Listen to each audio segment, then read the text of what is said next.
औरंगजेब आलमगीर के दरबार में एक बहरूपिया आया और उसने कहा, बावजूद इसके कि आप रंगो रामश गाने बजाने को बुरा समझते हैं शहनशाह मुअज्जम, लेकिन मैं फनकार हूँ और एक फनकार की हैसियत से आपकी खिदमत में हाजिर हुआ हूँ और मैं बहरूपिया हूँ। मेरा नाम कुंदन बहरूपिया है और मैं ऐसा बहरूप बदल सकता हूँ आपको जो अपने इल्म पर बड़ा नाज है धोखा दे सकता हूँ और मैं भेस बदलूंगा, आप पहचान कर दिखाइए। तो उन्होंने कहा, मंजूर है। उसने कहा, हुजूर आप वक्त के शहनशाह हैं, अगर तो आपने मुझे पहचान लिया तो मैं आपके दीनेदार हूँ, लेकिन अगर आप मुझे पहचान न सके और मैंने ऐसा भेस बदला तो आपसे 500 रुपए लूंगा। शहनशाह ने कहा, शर्त मंजूर है। उसे पता चला कि अगले साल शहनशाह मरहटों पर हमला करेगा, चुनाचे वो वहां से प्यादा सफर करता हुआ उस मकाम पर पहुंच गया। एक साल के बाद जब अपना लाव लश्कर लेकर औरंगजेब आलमगीर साउथ इंडिया पहुंचा और पड़ाव डाला तो थोड़ा सा वो खौफजदा था और जब उसने मरहटों पर हमला किया तो वो इतनी मजबूती के साथ किला बंद थे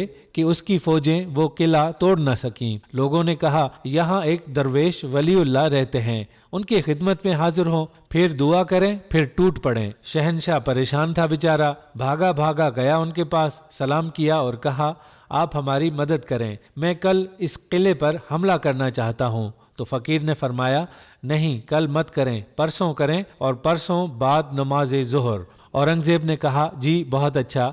चुनाचे उसने बाद नमाज ज़ोहर जो हमला किया ऐसा जोर का किया और ऐसे जज्बे से किया और पीछे फकीर की दुआ थी और ऐसी दुआ कि किला टूट गया और फतह हो गई। मफतूह जो थे पांव पड़ गए। बादशाह मरहटों के पेशवा पर फतेहमंद कामरान होने के बाद सीधा दरवेश की खिदमत में हाजिर हुआ। बावजूद इसके कि वो टोपियां सीखे और कुरान पाक लिख के गुजारा करता था, लेकिन सब्ज रंग का बड़ा सा अमामा पहनता था, बड़े जमुर्द और जवाहर लगे होते थे। उसने जाकर अमामा उतारा और खड़ा हो गया दस्त बदस्ता कि हुजूर ये सब आप ही की बदौलत हुआ है। उस फकीर ने कहा, नहीं, जो कुछ किया अल्लाह ही ने किया। उन्होंने कहा कि आपकी खिदमत में कुछ पेश करना चाहता हूँ। दरवेश ने कहा, नहीं, हम फकीर लोग हैं। औरंगजेब ने कहा, 2 बड़े बड़े कस्बे, इतने बड़े जितने आपके ओकाड़ा और पतों की हैं, वो आपको देता हूँ और आइंदा 5-7 पुश्तों के लिए हर तरह की माफ़ी है। उसने कहा, हमारे किस काम की हैं ये सारी चीजें,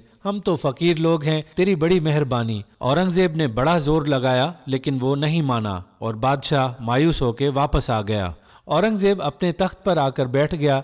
जब वो एक फरमान जारी कर रहा था, ऐन उसी वक्त कुंदन बहरूपिया उसी तरह मन के पहने आया।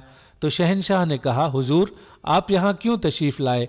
मुझे हुक्म देते, मैं आपकी खिदमत में हाजिर होता। कुंदन ने कहा, नहीं शहनशाह मुअज्जम, अब ये हमारा फर्ज था, हम आपकी खिदमत में हाजिर होते। तो जनाब आली, मैं कुंदन बहरूपिया हूँ, मेरे 500 रुपए मुझे इनायत फरमाएं। उसने कहा, तुम वो हो? कुंदन ने कहा, हाँ वही हूँ जो आज से 1.5 बरस पहले आपसे वादा करके गया था। औरंगजेब ने कहा, मुझे 500 रुपए देने में कोई एतराज नहीं है। मैं आपसे ये पूछता हूँ, जब मैंने आपको 2 कस्बे की माफी दी, जब आपके नाम इतनी जमीन कर दी, जब मैंने आपकी 7 पुश्तों को ये रियायत दी कि इस मेरी मिल्कियत में जहाँ चाहें जिस तरह चाहें रहें, आपने उस वक्त क्यों इनकार कर दिया? ये 500 रुपए तो कुछ भी नहीं। उसने कहा, हुजूर बात यह है कि जिनका रूप धारा था उनकी इज्जत मकसूद थी, वो सच्चे लोग हैं, हम झूठे लोग हैं। ये मैं नहीं कर सकता कि रूप सच्चों का धारूं और फिर बेईमानी करूं। उम्मीद करते हैं कि ये वीडियो आपको पसंद जरूर आई होगी और इससे कुछ न कुछ आपको जरूर सीखने का मौका मिला होगा। अगर ऐसा है तो हमारे फेसबुक पेज को फॉलो करना हरगिज मत भूलिएगा।